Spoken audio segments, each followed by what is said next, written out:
Welcome to pregnancy pulse channels. இன்றைக்கி நாங்கள் என்ன பார்க்க போகிறோம்னு சொன்னால் ஒவியுலேஷன், முக்கியமாக ஒவியுலேஷன் ஸ்டிக்கை குறித்து தான் நாங்கள் இன்றைக்கி பார்க்க போகிறோம். ஒவியுலேஷன் ஸ்டிக் எப்படி இருந்தால் அது பாசிட்டிவ், 2 கோடு மட்டும் இருந்தால் மட்டுமே பாசிட்டிவ் இல்லை, ஆனால் அதுலேயும் எப்படி இருக்கணும் என்பதை குறித்து இந்த வீடியோ இருக்க போகுது. ஸோ இந்த சேனலுடைய முதல் வீடியோன்றதுனால இந்த வீடியோ பார்க்குற எல்லாருமே எனக்கு சப்போர்ட் பண்ணி எனக்கு சப்ஸ்கிரைப் பண்ணுவீங்கன்னு சொல்லி நம்பி நான் இந்த வீடியோவை கண்டினியூ பண்ணுறேன். இன்னும் நிறைய வீடியோஸ் இந்த சேனலில் வர இருக்குது. ஸோ கண்டினியூவாக சப்போர்ட் பண்ணுங்கள். முதல்ல நாங்கள் ஒவியுலேஷன் அண்டா என்னென்று நாங்கள் பார்க்க போகிறோம். அதாவது ஒவியுலேஷன் என்று சொன்னால் எங்களுடைய கர்ப்ப பையிலிருந்து கருமுட்டை வெளிவருகிற நாளை தான் நாங்கள் ஒவியுலேஷன் அப்படின்னு சொல்லுவோம். இந்த நாட்களில் நாங்கள் இன்டர்கோர்ஸ் ஒன்றா, அதாவது எங்களுடைய கணவனோடு நாங்கள் இணையும் பொழுது அதில் இருந்து வார கருமுட்டை, அதாவது மாதத்தில் ஒரு கருமுட்டை ரிலீஸ் ஆகும்.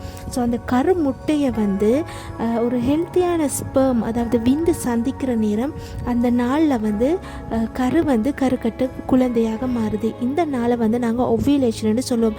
சில பேருக்கு இந்த நாளை கண்டுபிடிக்க முடியாது, காரணம் அவங்களுக்கு ரெகுலரான பீரியட் இல்லாதனால.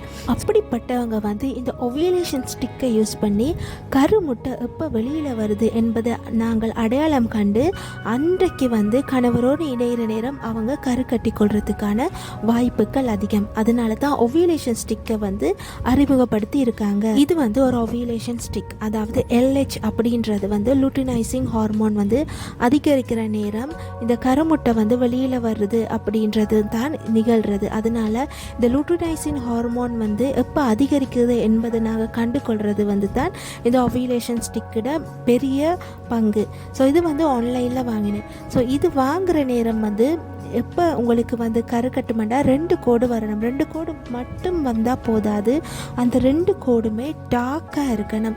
ஸோ இந்த கவர்லையே உங்களுக்கு கொடுத்துருப்பாங்க, பின்னுக்கு ஒரு லைன் வந்திருந்தால் உங்களுக்கு இன்னும் கருமுட்டை வெளியில் வரையலை. ஸோ 2 லைன், அதுவும் முதல்ல வர அந்த கண்ட்ரோல் லைனை தாண்டி அந்த டெஸ்ட் லைன் டார்க்காக இருக்கணும்.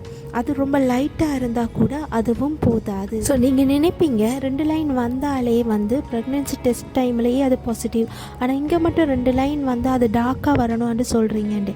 அப்படி இல்லை, லூட்டினைசிங் ஹார்மோன் சுரக்கிற வீதம் அதிகரிக்கிற நேரம் தான் எங்களுக்கு கரு கட்டுறதுக்கான வாய்ப்புகள் அதிகம் அப்படின்னு சொல்லி டாக்டர்ஸ் சொல்கிறாங்க. ஸோ உங்களுடைய டெஸ்ட் லைன் உங்களுடைய கண்ட்ரோல் லைனை விட குறைவாக இருந்தாலே அந்த இடத்துல உங்களுடைய ஹார்மோன் லெவல் குறைவு அப்படின்றது தான். இந்த கவர்லையே அதை திட்ட தெளிவாக உங்களுக்கு தந்திருக்காங்க. ஆகவே எங்களுடைய எப்போ பாசிட்டிவ் அப்படின்னு சொன்னால் கண்ட்ரோல் லைனை விட டெஸ்ட் லைன் டார்க்காக இருக்கணும். அப்படி இல்லாட்டி கண்ட்ரோல் லைனும் டெஸ்ட் லைனும் சேம் கலரில் இருக்கணும். அப்போ தான் நீங்கள் ப்ரெக்னென்ட்டுக்காக ரெடியாக இருக்கீங்கன்னு சொல்லி அர்த்தம். ஃபார் எக்ஸாம்பிள், உங்களுக்கு நான் லைவாக எடுத்த டெஸ்ட் லைன்ஸ் உங்களுக்கு நான் காட்டுறேன். இந்த ஸ்டிக்ஸை நீங்கள் பார்க்குற நேரம் தெரியும். ஃபஸ்ட்டில் அந்த டெஸ்ட் லைனில் எந்த விட மார்க்குமே இருக்கலை, அதாவது ஒவியுலேஷன் அந்த டைமில் அது நடக்கலை. ஸோ இது ஒவியுலேஷன் நல்லா நடந்த நாள் பாருங்கள், 2மே நல்ல டார்க்காக தெரியுது. அதுக்கு முதல், அதாவது 2க்கும் நடுவில் இருக்கிறதுல லைன் ரொம்ப லைட்டாக இருக்குது.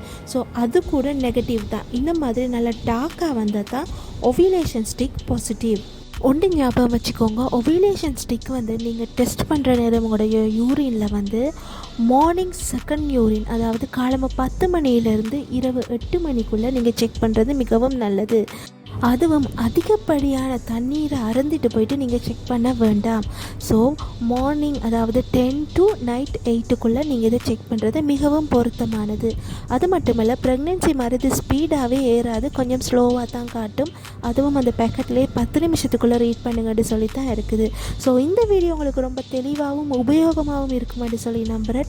இன்னும் ஒரு வீடியோவில் உங்களை இதே மாதிரி ப்ரெக்னென்சி ஆர்டிகல்ஸ், நான் வாசித்த ஆர்டிகல்ஸ், நான் பெற்றுக்கொண்ட அனுபவங்களை ஷேர் பண்ணுறதுக்கு காத்திருக்கிறேன். இன்னும் ஒரு வீடியோவில் சந்திக்கும் வரை உங்களிடமிருந்து விடைபெறுகிறேன் நான் நிரோஷினி. Thank you, bye bye.